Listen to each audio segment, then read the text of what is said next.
This is the, I want to say, 5th time Gazzy B's picked up kings. Oh. Good luck to you.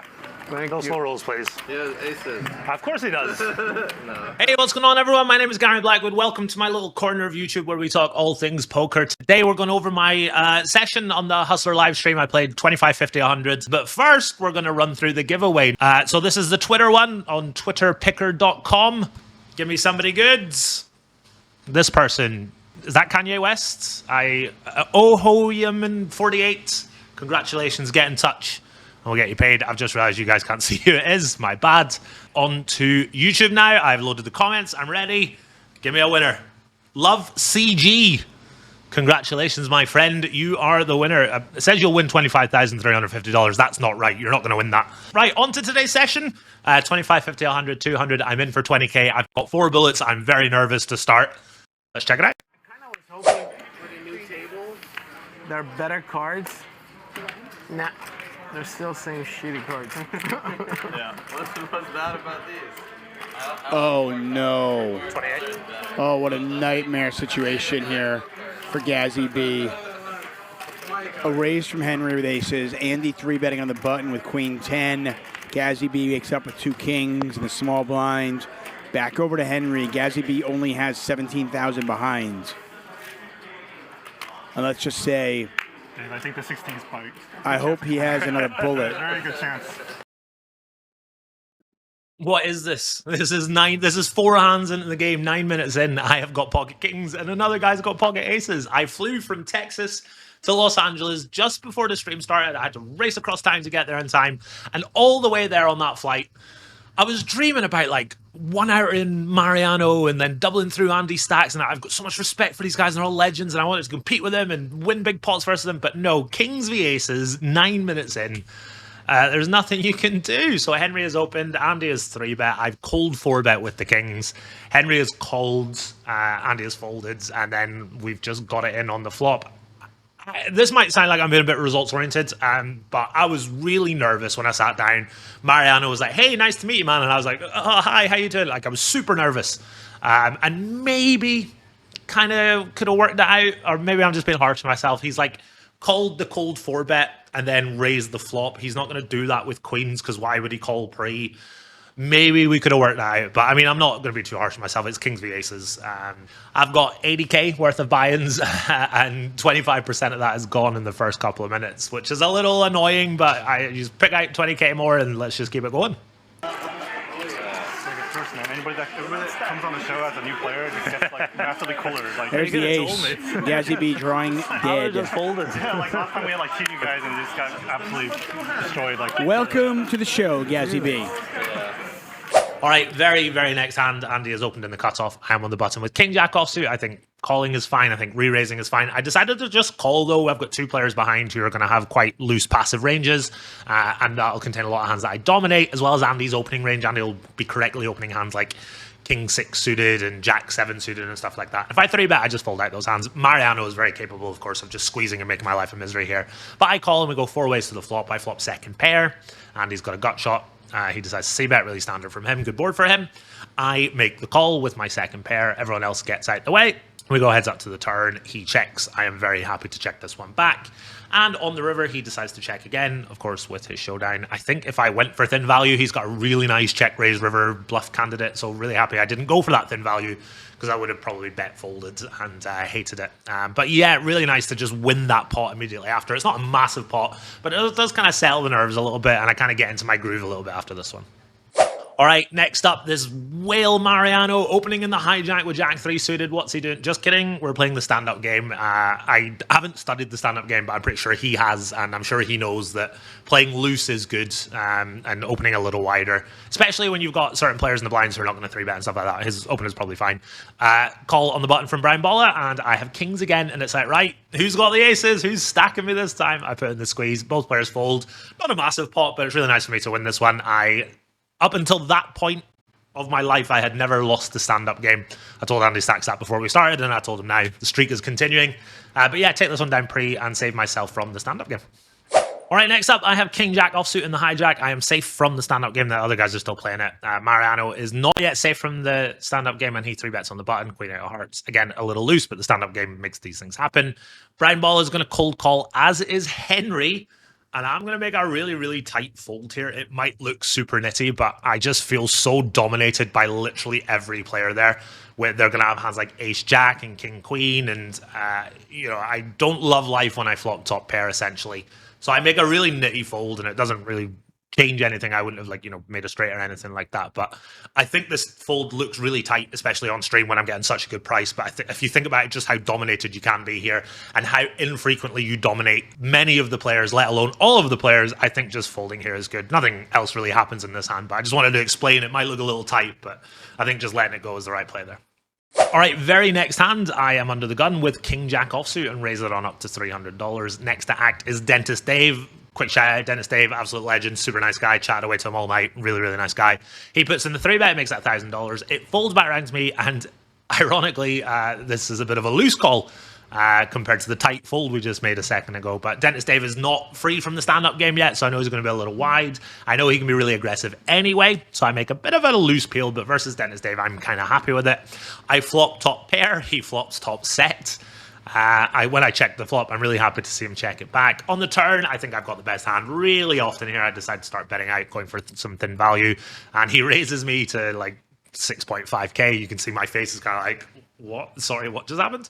Kind of thought he had a flop flush when he did that, so I postured for a few seconds, but I'm just folding at that point. I let it go, and he has to show to save himself in the stand-up game, and he shows me that he had top set. Really, really happy to see that, and not just like ace-jack with a jack of clubs or something like that. But yeah, losing this one, but I'm really happy with the fold that I made here. All right, next up is a really fun hand, and it's not one I'm involved in, and it just sort of highlights how amazing they're all amazing, but in particular these two guys. So I'm not involved, like I say. There's been an open from Dentist Dave, he's got pocket nines. Mike X is going to put in the re-raise with Jack 10 of hearts. Brown Ball is going to cold call. Again, Brown Ball, a stand-up game, trying to just flop a 3 and save himself. And Dentist Dave calls as well. We go 3 ways to the flop here. It's Queen Jack 9, open-ended straight draw, plus second pair for Mike X, and Dentist Dave has got bottom set. Mike X bets out for $1,400, and Dentist Dave just rips it in for like 25k or something like that. Should be the end of the hand, but it's not. Mike X is thinking about it, and obviously Mike X has played a lot with Dentist Dave, and he thinks that he might have the best hand sometimes, which is why he's thinking about it. Mike X shows second pair, and Dentist Dave shows a 9, and then everyone's laughing and chatting back and forth. And then Dentist Dave turns the 9 of spades down and then shows the 9 of hearts to show that he's got bottom set. But Mike X doesn't realize. He thinks he's just been shown the same 9. So he's like, I still don't know what you've got. And Mariano is like, Mike, do you not know what's just happened? But obviously we can't say anything because it's not fair on Dentist Dave. But Mike X decides that he's good enough some of the time here. He makes the call and he gets the bad news, and Dentist Dave is going to win both runouts. I love Mike X. I played with him a bunch. He's a super nice guy, super friendly. I was kind of rooting for him there. Nothing against Dentist Dave. But yeah, Mike X, I really wish that he'd at least won half there because he's just a fucking legend of the game. But yeah, really cool that Dentist Dave showed 1 9 and then the other, but Mike didn't even notice. So Dentist Dave is going to double up here. And Dentist Dave is going to win both runouts. Hey, that's sick. All right, next up is a bit of a weird one. You guys can, for any hand that you see today, you can roast me in the comments. So Straddle's not on just now. Under the gun is open. That's Mariano. He's got King Queen. Henry calls on the button. He's got Ace 5 offsuit.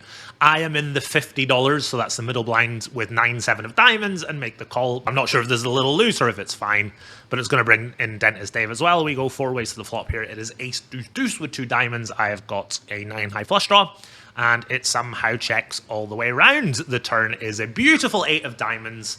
I thought about leading out here, but we're 4 ways, and I've got a 9 high flush. So I decided to just check. I really don't mind the check if I've got, queen high or king high flush or a boat leading out much more often. But with the 9 high flush, I decided to play a little more conservatively. Mariano is going to take a stab here for $800. with king high, sensing weakness from the table. Henry makes a call. He's got top pair and a 5-high flush draw. Seems fine. Should I raise here? I don't know. This feels a little. I'm not scared money. I'm absolutely sure of that. But maybe just a tiny bit of nerves, not thinking the spot through all that clearly. I think we should raise here. I mean, our hand is pretty strong. The bet is kind of small. You know, Henry has called on the button. He's kind of capped himself a little bit there. I think this is a very clear turn raise, but I decided to just call. We get a 9 on the river, and it checks rounds, and I win with my flush. I don't love the way I've played this hand. Pre-flop is questionable, and the turn is questionable. But it's not disastrous. It's not like an absolute punt or I'm burning money or whatever. But a nice pot coming my way, $3,800 here. Yeah, doing okay here after getting stacked early on. So up until this point of my life, I had never, ever lost the stand-up game. I'd played it like 30 times at the very most, but I had never, ever lost. So we're playing the stand-up game again. We played it quite a few times, and we're down to the final 2. It's me and Dentist Dave. I've straddled to 200. You're supposed to straddle in the stand-up game because it gives you, I don't know. And Dentist Dave has straddled to $400. So it's on Mike X on the button. He raises to 2K. He's got 10-9 of diamonds. I've got queen 7 off, and I was like, should I call here and try and see a flop? Should I rip it in and punt off 20k? We're down at the final 2, but I decided, you know what, I'm just going to fold and pray that Dentist Dave has got an absolute trash hand. Dentist Dave has got ace king and rips it in, and Mike X does not call it off with 10-9 of diamonds. And for the first time ever, I lose the stand-up game. I played it for like $50 a person before, which is like $400 max at the table. And obviously when I play it, the biggest ever stand-up game, I have to pay out 2.1k. I was saying to Mike, you can just call it off with 10 high one time, and he was like, no, I couldn't. And I was like, okay, I thought we were boys, but never mind. But yeah, first ever time I lost a stand-up game, had to pay out 2.1k. And I believe Dennis Dave was the last one besides Gazzy, and there it is. Gazzy B's got to pay the whole table. I've been known to not show. So Gazzy B. For you, boy? No. You, Thought we were friends. at 10 high. So. All right, the stand-up game is just finished, and it goes straight back on. This next hand is 3 minutes later. The boys love the stand-up game, and who am I to say no? So Brian Balla is in the hijack here. He raises to $500. The straddle is on, and it's going to stay on now. Very quickly, Brian Balla, I think, is the best player at the table. I think he played really well. I think he plays really well. There are a lot of very good players at the table, but I think Brian Balla is the best out of all of them. In this hand, he's raised to $500 with Queen 10 of hearts. I'm in the small blind with King Jack of spades and put in the re-raise. 3-betting to 2k is a lot of fun, by the way. I'd strongly recommend it for anyone who hasn't done it before. But I put in the 3-bet to 2k with King Jack of spades. He makes the call. Flop comes down Jack 7 deuce, very standard stuff. I see bet for 1/3 pot, and he folds. I turn to Andy Stacks and say, this is my new streak. Only lost the stand-up game once. But yeah, really nice having just lost the stand-up game to like kind of make sure I don't lose the next one in the very first hand of it, which is pretty good. That's my new streak. Only lost once. I did, yeah. Recent pass. All right, very next hand. This is a bit of a funky one. Andy Stacks has opened in the cutoff with pocket 10s. It's at $800. Straddle is on here. And I put in the 3-bet. I've got ace king of spades and make it $2,400. It falls back around to him, and he makes the call. Pretty standard stuff. 4-betting is fine in his shoes. Calling is just fine. It's all good. Flop comes down 5-3 deuce, and I decided to just check on the flop. I think theory-wise, if I bet and he raises, this is kind of like one of my 3-bet all-in semi-bluff type hands. But I decided to just check back this time. The turn is a 9, and Andy reaches really quickly. Within like 3 seconds, he's reaching for chips, and he bets $3,600. I really don't know what to do here. We're ahead of a lot of hands, but obviously behind to some. Although for this size, not so much. I mean, I think his 9x and above, like 9x, pocket 10s, pocket jacks, sets, flopped straights, if he's got like a weird 5-3 suited, something like that, they're going to choose this size. But a lot of hands like 6-5, pocket 7s, pocket 8s, the flush draws, etc., probably not going to bet that big. So I do make the call, and the most glorious King of Hearts bashes off on the river to give me top pair, top kicker, and he checks to me. He can have some traps here, but I've got the best hand really, really, really often. What's the best option? And you guys can tell me in the comments what you think. I think Andy is a very good player, and he is a very good thinking player in terms of theory and things like that. So I wanted to take a more theory-based line here as opposed to being exploitative. And good luck me trying to fucking exploit Andy Stacks Poker. The guy that plays on the stream all the time, I'm not going to be able to exploit him. So I decided to just think about what we want to do from a theory point of view. And I think that is just go all in. Exploitatively, you could bet like 6-7k versus a weaker player and try and get called. But I have some bluffs here. I've got some diamond draws that are going to check back on the flop, like, Jack 10 of diamonds and stuff like that. If I'm calling ace king, I'm probably calling ace queen as well. So I do have plenty of bluffs here. And my value range is really polarized.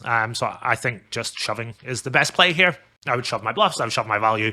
And he owns my soul. He doesn't even think about it. He's like, all right, this new guy hasn't played a hand virtually. And he just folds his pocket tens, doesn't even think about it, which was a little disappointing to see in hindsight. But yeah, I think it's a fairly standard hand, but a hand that could generate a lot of discussion. So you guys feel free to let me know in the comments. All right, a few hands later, really settled in now. I'm having a beer. Mariano's just bought me a beer. What a fucking guy he is. And Henry has opened on the button. He's got pocket deuces. And for the third time tonight, I look down at pocket kings. I, of course, put in the re-raise. I make it $2,200 to go. 22 is my favorite Taylor Swift song. That's the only reason I chose that size. He makes the call, and we go heads up to a flop, and you couldn't pick a worse flop. Well, I guess you could put an ace out there, but it's really not a great flop for my hand or for my range here, so I decide to just check. Kind of happy to see him check back. Given how shallow we are and how wet the board is, I don't think he's going to check back with two pair or a set or a straight or something like that here. So I think I have the best hand very often when he checks back on the flop. He's more than good enough to trap me sometimes, but I think for the most part, he's just going to fast play, given how wet the board is. The turn is a queen.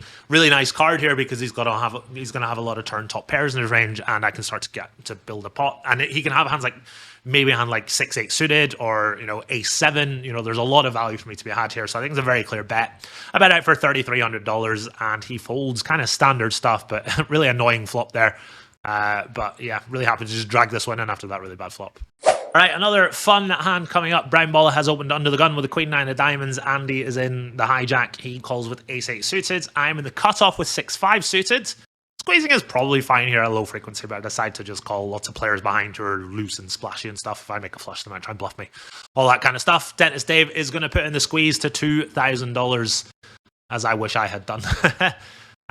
Andy has made the call in the hijack, and I'm getting a really good spot here. I'm last to act, closing the action, but I think it's just a little too much. I think 2K with 6 high, essentially, going to be your diamonds are dominated sometimes. I think there's a pretty good fold. Playing a little on the tight side, but I think in the right spots. I think it's okay to be a little tight on stream in the right spots, like folding this hand here, for example.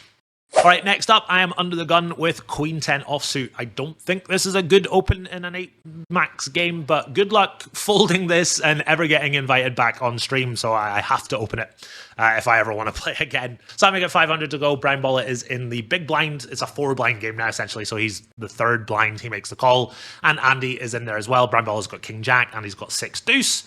We go 3 ways to the flop. I flop top pair. I've got a good kicker. I have the betting lead. I decide to bet out here. I bet half pot, $900. Brown baller gets out of the way. Andy, with his gut shot and flush draw, makes the call. We go to the turn, which is the 3 of hearts. Flush completes. A little annoying in hindsight. I decide to bet again here. Andy is loose from the big blind, as he should be. He's got a lot of worse 10x. He's got a lot of hands like pocket 7s with a heart, 6-5 offsuit with a heart. Lots and lots and lots of hands that can call here. So I decide to bet again and plan to just check back the river on virtually every river. So I bet out for $2,500. Andy makes it 9.3k, and I snap fold. Really happy when I saw this one back that he didn't just have like fucking ace 5 or the ace of hearts or something like that. Really happy to just snap fold and be right. All right, next up, the man, the myth, the legend. Airball is opened in the cutoff to $500. I am in the straddle with ace queen offsuit, mixing sometimes, but versus Airball, I think I'm just always 3-betting. I make it $2,200 to go. He makes the call. The flop comes down king 7-3 with 2 clubs. I c-bet here for 1/3 pot. Really standard stuff. And he shoves. And I've just got ace high. I think I should call. I know it sounds like I can see the cards and all that great stuff, but I think I should call. He's going to just do this with all his flush draws. And when you've got ace queen with the queen of clubs, yes, we block some flush draws, but those are the best hands to have, because the queen of clubs means that when he's got a nut flush draw like he did have, he has that little bit less equity. It sounds like I'm just saying it because I can see the cards, but I think this is probably a call, to be honest. I've got ace queen. He's not just going to shove top pair. He's not going to shove a set. He's going to shove a lot of flush draws. If I had ace of clubs, queen X, I would be more inclined to fold, but ace queen with a queen of clubs that unblocks the nut flush draws and does well against his flush draws because he has a little less equity, I think I should call here. Who knows? All right, moving on now. Andy Stacks has raised in the cutoff. I am on the button with pocket fours. I make the call. $700 is the raise. I make the call. Mike X in the straddle. He makes the call with Jack 7 offsuit, closing the action. And the flop is Ace 5-4. Bottom set in the biggest game of my life versus Mike X, who's super loose, and Andy Stacks, who's super aggressive. Let's go. Let's win a big one. It checks to me. I bet out for $1,400, and everyone folds. Are you serious? Are you kidding me? You couldn't just call one Andy Stacks and then fold the turn? Maybe let me win a little bit of money. So just very quickly, the size that I chose, this is not an amazing board for me, and I'm not going to be stabbing that often, so I decided to be a little more polarized. If the board's like 8-5-3, I'd probably bet 1/3 or half pot because it's a better board for me, but on Ace 5-4, not amazing for me at all. So I decided to be a little more polarized with my sizing scheme. It's not because I had a set on an ace-high board and wanted to get max value.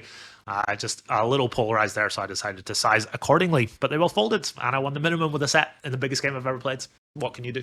Right, moving on. Henry has opened with the pocket fives. He is under the gun +1. I am in the cutoff. We're playing the stand-up game now. Henry is free from the stand-up game. It's now $500 a person, and if I lose, it's like 20% of my stack, which is a little bit tense, shall we say. I've got ace-5 of spades. I put in the 3-bet. I think calling is fine here.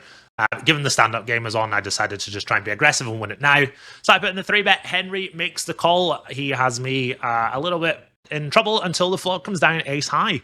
Now, this is not... Gone are the days where you just bet your entire range on all the ace high boards. There's a big difference between, like, ace 8-3, ace king 6, and then these boards like ace 4 deuce. In position, less so. It's still pretty good for us, but...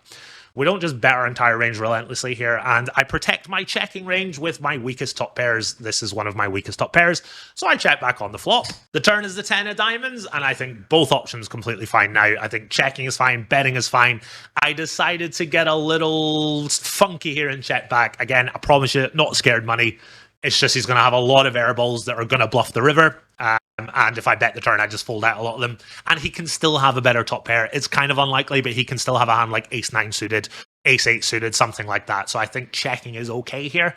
And then he bets. Interestingly enough, he bets 1,800 on the river, which is like half pot. And obviously, I've just got top pair and snap him off. And he had pocket fives. I wasn't sure if he was bluffing or going for like a weird merge or something like that. But yeah, I of course just make the call, and I am free from the stand-up game. Only lost it once in my life. All right, so we're about halfway through now. You can see the tallies on your screen. I'm down about 14k, which is not ideal, but given I got stacked in the first 10 minutes, it's obviously fine. Very next hand after this, I battle a little bit with Henry. He's in the cutoff with queen jack suited. And he opens. I am in the small blind with ace-8 suited. In theory, I have a fold, but if you fold a hand like this on the stream ever, good luck ever getting invited back. So I decide to call. As well as that, it's probably fine. You've got a bunch of passive players behind as well. We end up going 3 ways to the flop. It's me, Henry, and Airball. I see all black. I get excited. I've got the nut flush draw. Henry bets here. I don't think raising is certainly not bad to raise, but I don't think you've got much full equity here when he c-bets into 2 people and when he c-bets into Airball. So I decided to just call. I would raise my combo draws that have got a little more equity, but I decided to just call here. Turn third pair. He turns the nuts, and he absolutely bombs it on the turn for just under pot. And again, can't fold, kind of just at the mercy of the deck now. Very convinced he's got a strong hand here when he takes this line and this size. And we get the king of diamonds. Never just a little deuce of spades on the river one time. And he bets. He bets like 7k, and obviously not going to call with fourth pair, given I've deducted he's very strong and stuff, so I just let it go. Yeah, nice little 10k pot going to Henry there. It would have been a little different if we find a spade on the river, but good thing I didn't find the ace of hearts. That would have been a fucking disaster. All right, this is a fun one. So Nik Airball loves a straddle, and he has straddled to $400. It's a sleeper straddle, so it's not like an under the gun straddle. He's just stuck it on in middle position. Brian Bollett is on the button and raises to $1,200. And I am in the middle blind or the big blind with pocket deuces. Bit of a weird spot here.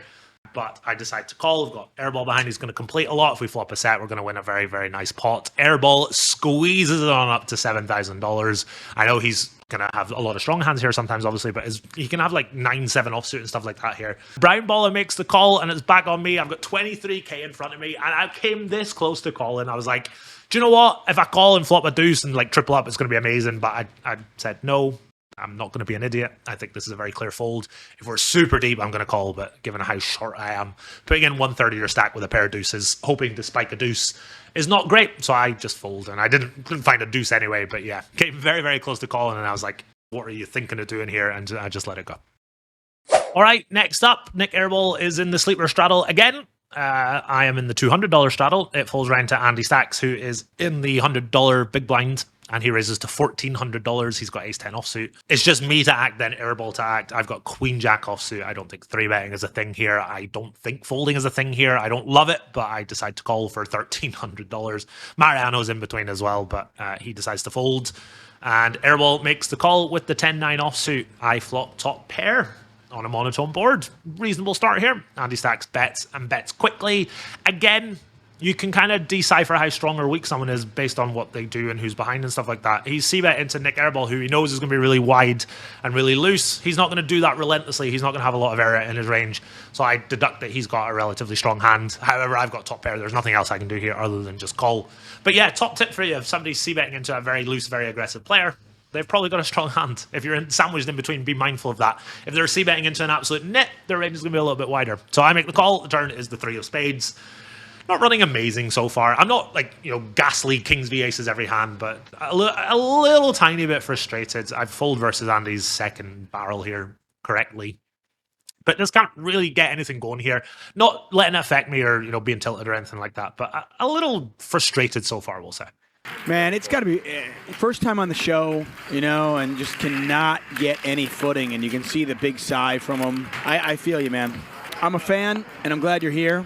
It has been an unfortunate night so far, but we got an hour and a half left. Maybe you turn it around.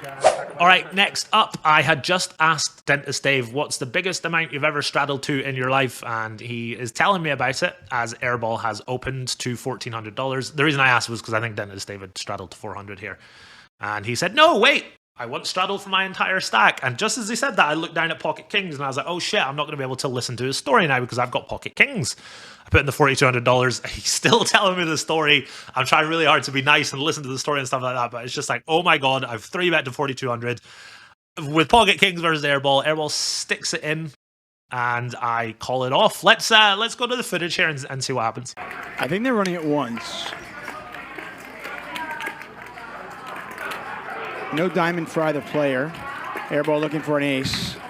And only an ace now. 3 out, or Gazi B is going to double up and be up now. Great run out for Gazi B, and he is going to double up here. And I believe that gets Gazi B in the black. He has been he's been chasing the game all night long. Been fighting an uphill battle. But he's picked up kings just enough time to finally get even, and then a little bit of profit. I don't know if you guys ever wanted to see my just won a 40k pot dance, but here it is. Absolutely fantastic. I was so happy. I just didn't want to be slow rolled or like sucked out on or whatever, but I felt like I grinded out really well up until this point, and a wee bit of reward for being patient and playing as well as I could. And as you can see, I am now in profit for this session, $40,825 in my stack, which means I'm up $825. Bit of patience rewarded here. Felt like I played really well up until this point. VPIP was still a little low, 26%, but not the joint lowest on the table. But I think it was a little card dead. I wasn't just playing tight. I was just a little card dead. I'd love to get in there and mix it up, and I'm not afraid of doing that. It's just can't do it with like 8-3 offsuit and stuff like that. I don't have the bankroll for it, but maybe one day. All right, a little deeper now, and generally my strategy is to open a little bigger on the button. I hadn't been doing that because we're only 100 big blinds effective, but in live poker, just not a lot, but just a little bit. So you can see it here, I opened to $600 with the 5-4 of spades. Mariano has got a 3-bet hand. He's got king queen suited. He makes it 2,400 to go. Nik Airball's got a pocket pair. He makes the call. This is a very different spot to the 7-6 of diamonds that we had earlier. 1, we're deeper. 2, we're in position. So I think this is a very clear call compared to the 7-6 suited that we had earlier. Flop comes down 10-9 deuce. We flop the flush draw, really, really nice. We also have a backdoor straight draw. It checks to me, and we can bet here completely fine. I'd much rather bet with a bigger spade draw, which dominates these guys' spade draws. So 5 high flush draws are okay to check back, but hands like ace-3 of spades, where it's still possible for these guys to have like 7-6 of spades and 6-5 of spades and stuff like that, much more appealable to take a stab with. So I check it back. the dreamiest turn card of all time. Just absolute dreamboat turn card. When you can see the cards, this is just the best turn in the history of turn cards. It's the Jack of Spades. I make a flush. Mariano makes a straight. And I bet. I remember thinking at the time, I want to bet a flag. I want to bet a 5k chip. So I didn't even think about it. I was like, what does my range want to do? What does my hand want to do? What's the best size? 5k chip. There you go, boys. What do you think about that? Mariano makes the call. Really, really unlikely as a flush. Now, he's more than good enough to have some flushes in his range here, but really, really, really unlikely. So I'm pretty sure I've got the best hand. Give me a safe river one. For fuck's sake, are you fucking serious? He, 8 of spades on the river. He checks, and I bitch slapped the. I didn't mean to, but I slapped the table really hard. It wasn't a frustrated thing. I meant to just like be a bit charming and slap the table, but I fucking pounded it. Mariano looked at me like, "You all right there, pal?" But yeah, he's got king high straight. I have a 5 high flush. Nice pot coming my way, but safer river. I had already worked out 12.5k was my river size there. Don't need to go much bigger than that. Definitely don't want to go smaller than that. He probably would have paid me off, but what can you do? All right, battling again in this one with Mariano. We had both had a couple of beers, both super chilled out. He was telling me stories about his Scottish professors in school and stuff like that. Super nice guy. I had barely spoken to him before tonight. But anyway, I opened in the cutoff with pocket 8, so I get 500 to go. He 3-bets in the small blind to $2,500. It folds around to me. I'm not 4-betting. I'm not folding. I'm making the call and just praying for like 8 deuce deuce or king 8 deuce one time in your life, dealer. Comes down 10-6-4 flush draw. Not too bad at all. Really, really nice when he checks to me now.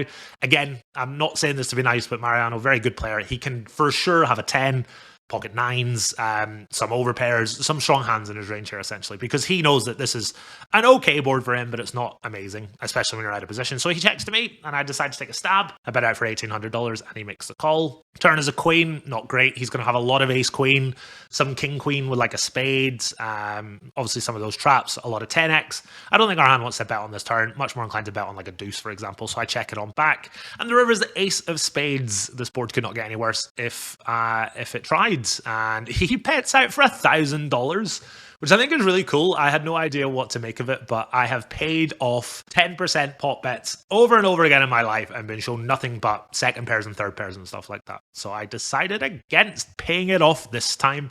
I thought for a few seconds and folded. But yeah, really tempting to call here for $1,000, but I don't think we can beat anything. So I just let it go. But pretty cool hand. That'd be sick though, huh? I folded a 10. Really? Stupid call. If I folded a 10 right, we'll never let me play again. All right, about 5 hours into the session now. The graphics are not on your screen here. I'm in the cutoff and raised to $500. I've got ace queen offsuit. Mike X is in the big blind, the $100 big blind. He makes the call, and Brown Baller puts in a rather healthy squeeze to $3,600. I came this close to saying 10.5. Played on a stream once. Shout out Pierre, the Italian guy who fucking ruined my life with ace 5 suited and made me fold ace queen offsuit. Brown Baller would have almost certainly done the same in hindsight. I can see his cards, and he probably would have made it. He probably would have just shoved on me and made me fold. But yeah, I came really close to 4-bet, but decided to just call. Brown Ball is going to squeeze really wide in this spot. He plays really well, as well he should. And Mike X has a lot of hands in his range that I dominate. So I've got... we folded the King Jack off earlier because we were super dominated, but this spot, I think calling is really nice because we dominate both these players really, really often. Obviously, Brown Ball can have ace king and kings and aces and stuff like that, but very, very often we've got them both dominated. So we just need to call, see a flop, queen high, ace high one time. It comes down 7, 6, 5. Checks to me. I don't think we want to bluff this hand. I just check it back. The turn is a 3. Mike X takes a stab with the best hand, and we both fold. But yeah, I really like the way I played this one. I came very close to 4-betting it, but we've got them both so dominated so often. I decided to just call. And yeah, shout out to Mike X for bluffing with the best hand and winning it. All right, next up in the cutoff is Nik Airball. He raises it on up with 10-9 of spades to $600. Going to get a couple of calls from Brown Baller in the small blind. Andy is in the big blind with queen 3 of hearts, and I am in the straddle with king 10 offsuit. Not strong enough to squeeze here. Really easy call and see a flop. Pretty good one here, queen jack 5. I don't have a club in my hand, but I have got the open-ended straight draw. Drawing to the nuts is always good. Airball's going to bet for $1,000. Andy makes the call. If I had a club in my hand, I'd for sure raise this, but without a club, if I had the king of clubs, I'd for sure raise, maybe with the 10 of clubs, but decide to just call, looking for one of my 6 outs to give me the nuts. It is the opposite. It is the deuce of clubs. Check, check, check. 8 of spades on the river. Andy checks. Gonna pause it here for a second. I feel like I played really well all night. I've conducted myself from a poker point of view really well. I'm really proud of the way I've played. This is just a moment of stupidity. I overbet. I don't have a club in my hand. You know, it's Nik Airball. He doesn't like to fold. Andy can have some traps in his range because he wants to trap Airball. If I want to take a stab, 70% is fine. I don't want to take a stab. I want to just check this. But I decided to overbet, and I incinerated $7,000. And I felt like just took a little shine off of what had been a really good night for me so far. I had played well, hadn't run the best, had conducted myself well. I was chatting with the boys. And I burned 7K trying to bluff Nik Airball. What the fuck am I doing? I'm just going to put it down to a little bit of fatigue, 5 hours of grinding, traveling all day. All that stuff, unfortunately, just, fucked it a little bit at the end there. All right, final standings now. I lost 6,000 exactly. The graphics are out slightly. I lost $6,000, which is not too bad considering I got stacked early on. One thing that's a little disappointing to me is my VPIP is 25% and my PFR is 14. I was quite card dead. I'm not in it. You know, a lot of you guys might have played with me in the past, and I'd play kind of loose and stuff. And I probably tightened up a little bit because it's a big game, but I genuinely do believe that I was a little on the card dead side. You know, I am a pro. I'm not going to be in there like 3-betting the 7 deuce off and stuff like that. But at the same time, I am in there to like play hands and stuff like that. So I'm a little disappointed with my VPIP and PFR. Not in myself, just in the fact that I was a little card dead and I couldn't get those numbers up a little bit. If I ever get to play on the stream again, I can guarantee I won't be as card dead as that, and I'll be playing a lot looser and stuff like that. But yeah, lost $6,000 on the nose. I had a lot of fun. If they never let me play again, I can say I've done it. It was really amazing. Everyone was super nice. But yeah, lost 6K, played 25, 50, 100, 200 with Mike X and Nik Airball and Mariano and Andy Stacks and Dentist Dave and Brian Ball and all the boys. And I had a lot of fun in the process. So this has been the recap of that session. I really hope you guys enjoyed it. Give me a sub if you'd be so kind. Shout out to the winners of the giveaway. Send me a message on Twitter or Instagram. I'll get you paid. Until next time, take it easy.